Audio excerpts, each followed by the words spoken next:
Undead Unluck episode 2. Kedua karakter ini berhasil selamat berkat Fuko yang mengaktifkan unlock-nya setelah mencium Andy. Unlock Fuko mendatangkan sebuah meteor jatuh menghantam gedung tempat mereka berada. Andy yang tidak bisa mati berhasil selamat dari ledakan meteor dengan kemampuan super regenerasinya. Andy menjadi bersemangat dengan efek unlock yang dimiliki Fuko. Jika sebuah ciuman bisa menjatuhkan meteor, apa jadinya jika mereka berdua melakukan hubungan intim? Fuko yang tidak ingin melakukan hal tidak senonoh kemudian berlari menghindar. Namun, Andy yang ada di belakang terus mengejar dan tidak berencana melepaskan Fuko.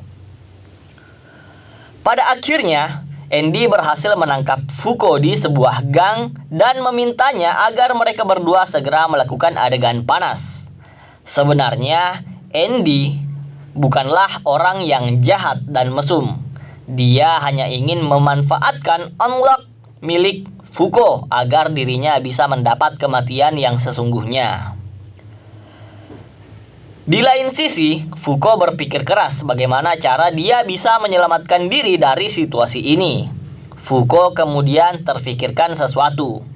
Fuko berkata, kunci untuk bisa mengaktifkan super unlock adalah rasa suka pada seseorang. Selain ayah dan ibunya, ada lagi satu orang yang pernah mencium Fuko. Orang itu adalah kakeknya Fuko. Fuko sedikit tidak suka pada kakeknya karena kakeknya itu selalu mencium Fuko menggunakan gigi palsunya. Pernah suatu ketika Fuko mencium kakeknya, tapi ketidakberuntungan unlock yang didapat kakeknya hanyalah kaki yang terkilir. Kakeknya kemudian meninggal 3 tahun kemudian, tapi itu bukan karena unlock dari Fuko, melainkan karena usia kakeknya yang sudah tua. Intinya, jika Fuko mencintai seseorang, maka efek dari unlock-nya akan semakin besar. Sebaliknya, jika dia tidak menyukai atau membenci seseorang, maka unlock dari Fuko tidak akan memiliki efek sama sekali. Fuko kemudian mengancam Andy. Jika dia terus memaksa Fuko melakukan hubungan intim, Fuko akan membenci Andy selamanya dan kesempatan untuk mengaktifkan super unlock akan hilang. Jadi, yang harus dilakukan Andy jika ingin mendapatkan super unlock, dia harus membuat Fuko menyukai dirinya dulu. Kata-kata Fuko berhasil membuat Andy percaya. Mereka berdua kemudian pergi ke sebuah gudang yang berisikan banyak senjata.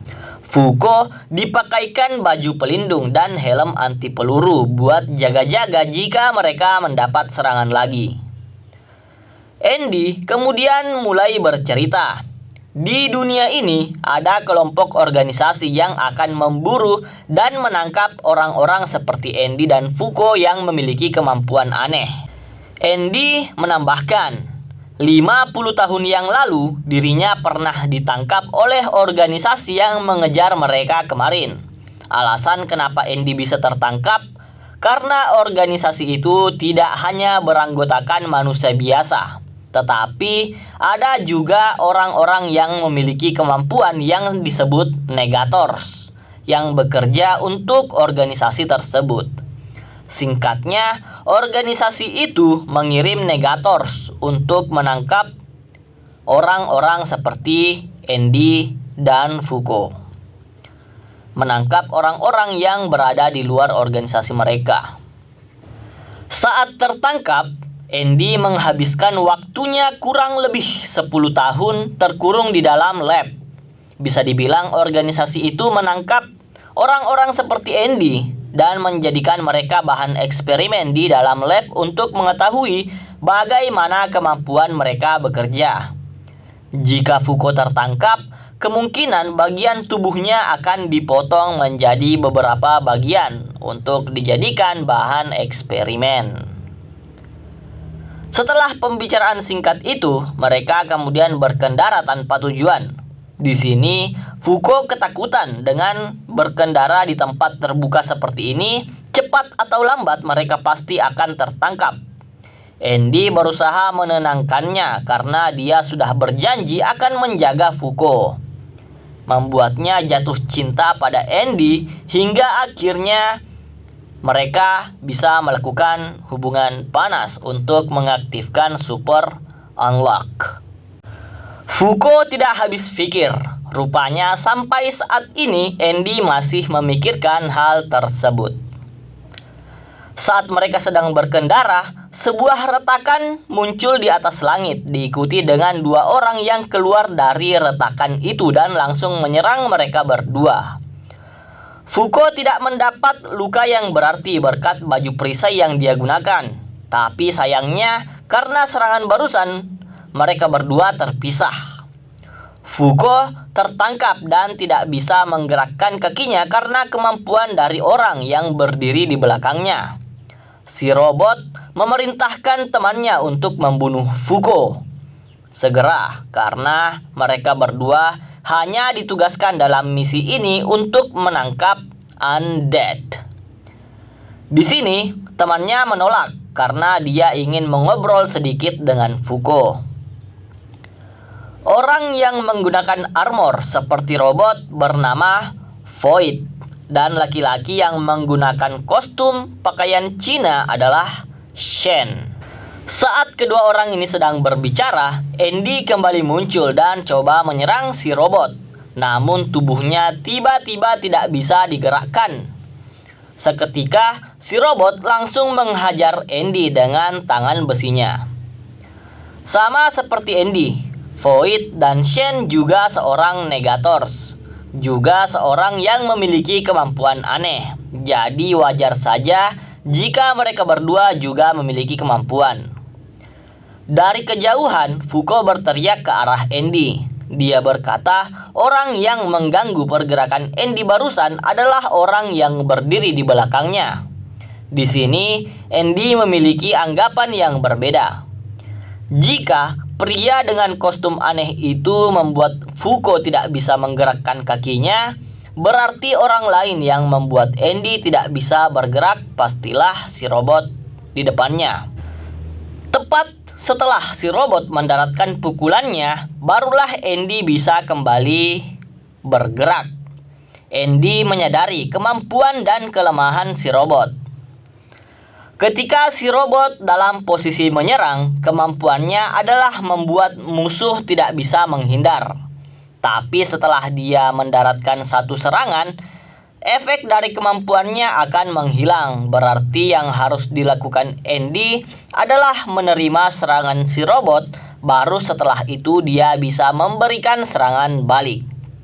Maka terjadilah jual beli pukulan antara undead yang tidak bisa mati dan robot yang membuat targetnya tidak bisa menghindari serangan. Sementara kedua orang ini saling bertarung, Fuko yang ada di sana hanya bisa menonton dari kejauhan. Fuko bertanya pada Shen. Jika Shen dan Void juga seorang Negators, juga seseorang yang memiliki kemampuan, kenapa mereka tidak diburu sama seperti Andy dan Fuko? Shen kemudian menjelaskan, ada sebuah organisasi yang bernama Union.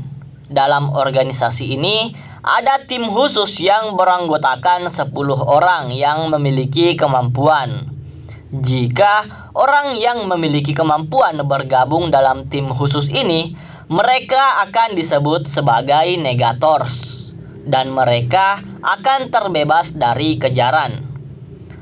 Tapi sebagai gantinya, mereka harus menjalankan misi yang diberikan oleh organisasi Union. Contohnya seperti apa yang dilakukan Void dan Shen saat ini. Fuko kembali bertanya, jika mereka juga ikut bergabung dalam Union, berarti Fuko dan Andy akan terbebas dari kejaran.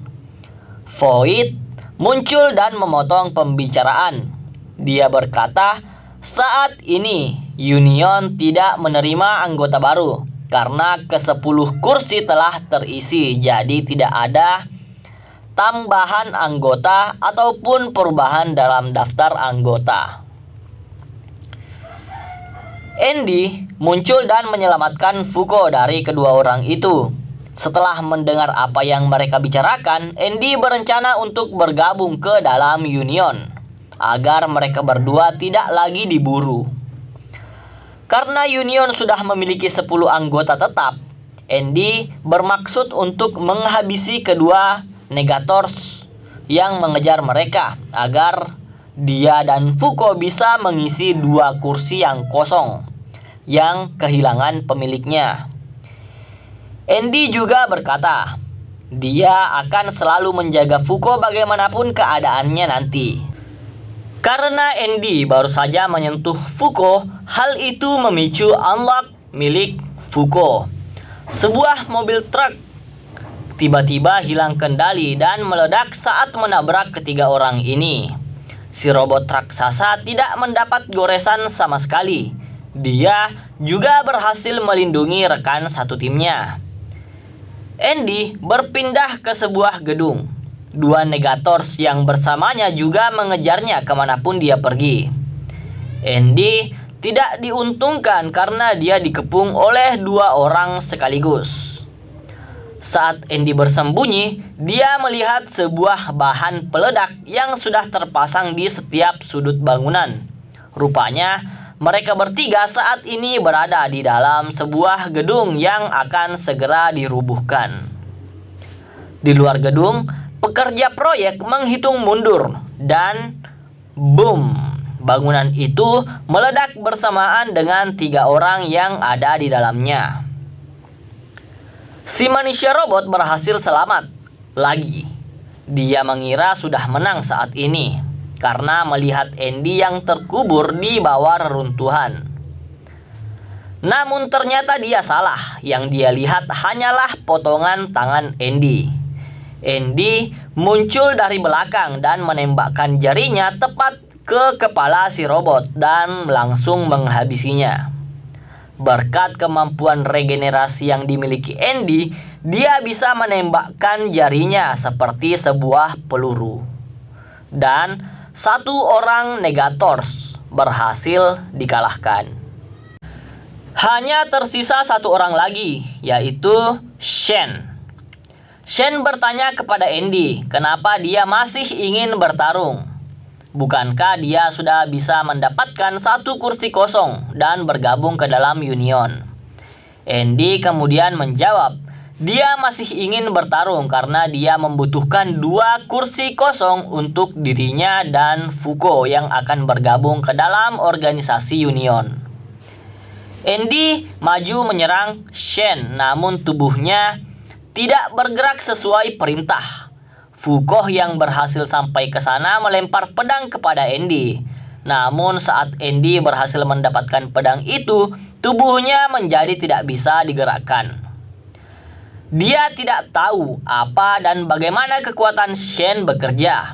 Fuko yang berada di sana juga sudah berusaha membantu, tapi dia bahkan tidak bisa menyentuh Shen sekalipun. Kedua orang ini sama sekali tidak bisa menang saat berhadapan dengan Shen. Andy pada akhirnya menyerah. Dia kemudian meminta Shen membawa Fuko agar bergabung ke dalam organisasi Union dan meninggalkan Andy sendirian di sini.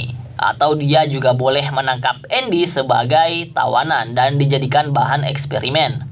Intinya dengan satu syarat, bahwa Fuko bergabung ke dalam Union agar Fuko aman. Fuko menolak. Dia tidak ingin bergabung ke dalam Union jika hanya sendiri. Fuko kemudian melepas bajunya dan bermaksud memberikan tubuhnya pada Andy saat ini juga. Itu lebih baik daripada mereka tertangkap dan menjadi bahan eksperimen di laboratorium. Shen tertawa melihat tingkah kedua orang itu. Dia berbaik hati membiarkan mereka berdua bebas dan memberikan satu informasi rahasia. Shen berkata, 3 hari dari sekarang, di Danau Baikal di Rusia akan ada satu anggota Union yang datang ke sana. Jika mereka bisa menghabisi anggota itu, maka akan ada 2 kursi kosong yang bisa diisi untuk 2 orang nantinya. Setelah memberikan informasi rahasia itu, Shen kemudian pergi menghilang ke dalam celah retakan. Foucault bingung kenapa orang itu mau membebaskan mereka. Ditambah lagi, dia juga memberikan informasi secara cuma-cuma agar mereka pergi menuju lokasi yang disebutkan dan menghabisi anggota Union yang akan muncul di sana. Shen memberikan informasi pada Andy dan Foucault agar mereka menghabisi anggota Union lainnya. Kedua orang ini tidak tahu kenapa Shen membiarkan mereka lolos. Intinya, saat ini mereka berdua berhasil selamat. Andy kemudian memperingati Foucault agar tidak melakukan hal bodoh seperti sebelumnya. Melakukan hal yang bodoh saat dirinya dalam keadaan putus asa. Karena Andy tidak ingin membuang-buang waktu, dia meminta Foucault agar bersiap-siap karena mereka akan segera berangkat menuju Rusia untuk menghabisi anggota Union yang tidak lama lagi akan segera muncul di sana. Saya rasa cukup sampai di sini dulu pembahasan spoiler untuk episode 2-nya. Sampai jumpa di episode selanjutnya. Salam.